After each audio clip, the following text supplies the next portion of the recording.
بسم اللہ الرحمن الرحیم۔ صحیح مسلم میں حدیث نمبر 4923 حضرت ابو ہریرہ رضی اللہ تعالیٰ عنہ سے روایت ہے۔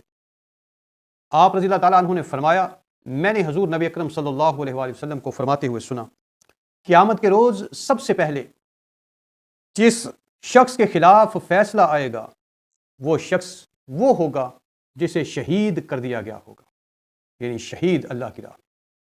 بس اسے لایا جائے گا، اللہ تبارک و تعالیٰ اپنی نعمت کی پہچان کرائے گا۔ جب وہ پہچان لے گا تو اللہ تعالیٰ پوچھے گا کہ بتا تو نے اس نعمت کے ساتھ کیا کیا؟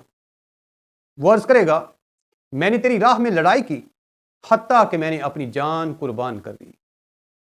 اللہ تعالیٰ فرمائے گا، تو جھوٹا ہے، تو نے تو اس لیے لڑائی کی کہ لوگ تجھے جرری یعنی بہادر کہیں۔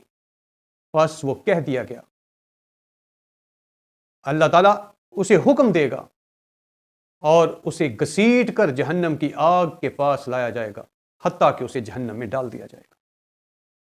پھر اس کے بعد اس شخص کو لایا جائے گا جس نے علم پڑھا اور پڑھایا ہوگا، قرآن پڑھایا ہوگا، یعنی قرآن کی تلاوت کرنے والا قاری قرآن وہ لایا جائے گا۔ بس اللہ کی بارگاہ میں جب پیش ہوگا، اللہ تعالیٰ اسے اپنی نعمت کی پہچان کرائے گا۔ جب وہ پہچان لے گا تو اللہ تعالیٰ پوچھے گا، بتا تو نے میری نعمت کے ساتھ کیا کیا؟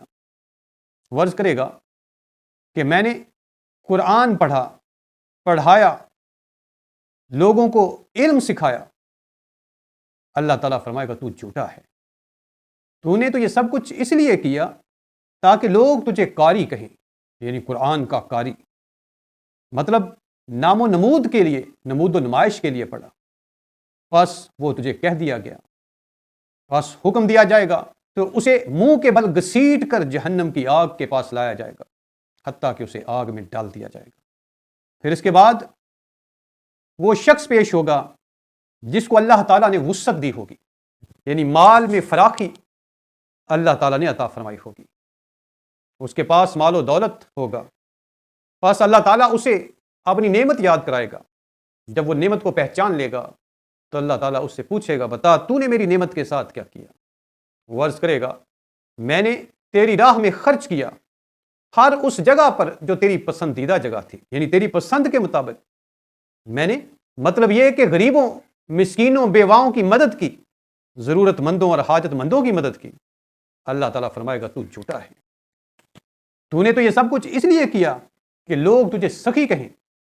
وہ تجھے کہہ دیا گیا۔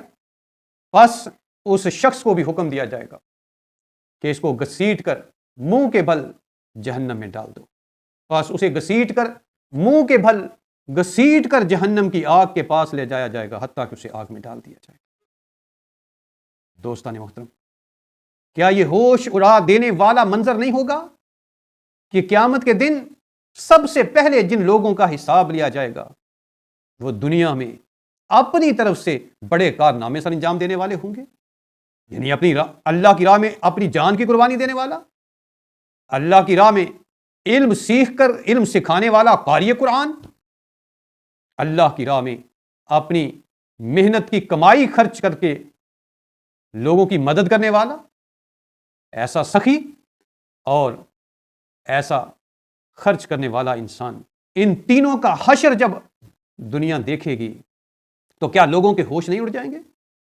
اور حقیقت تو یہ ہے کہ آج ہمیں ہوش میں آنے کی ضرورت ہے کہ اگر ایسے لوگ جو اپنی مال و متاع کو محض نمود و نمائش کے لیے خرچ کرتے ہیں، ریاکاری کے لیے خرچ کرتے ہیں، بد نیتی کے ساتھ خرچ کرتے ہیں، اور ان کے دل میں کسی جگہ پر یہ نیت ہوتی ہے کہ ان کی شہرت کی خواہش پوری ہو جائے، وہ نمود و نمائش کی خواہش رکھتے ہیں، بس ان کی خواہش یہ ہوتی ہے کہ لوگ ان کو بڑا سمجھیں، ان کی عظمت کے گن گائیں، ان کی بڑائی کے گن گائیں۔ ان لوگوں کا حشر دیکھ کر کیا آج ہمیں ہوش نہیں آنا چاہیے؟ کیا آج ہمیں اپنی اصلاح نہیں کر لینی چاہیے کہ ابھی وقت ہے، سانسیں چل رہی ہیں، ہم اپنی اصلاح کر لیں، اپنی نیتیں درست کر لیں، پھر کہیں ایسا نہ ہو کہ اس کی طرف سے بلاوا آ جائے اور ہماری زندگی ایسے ہی بس گزر چکی ہو اور ہمارے پاس اللہ کی بارگاہ میں پیش کرنے کے لیے کچھ بھی نہ ہو۔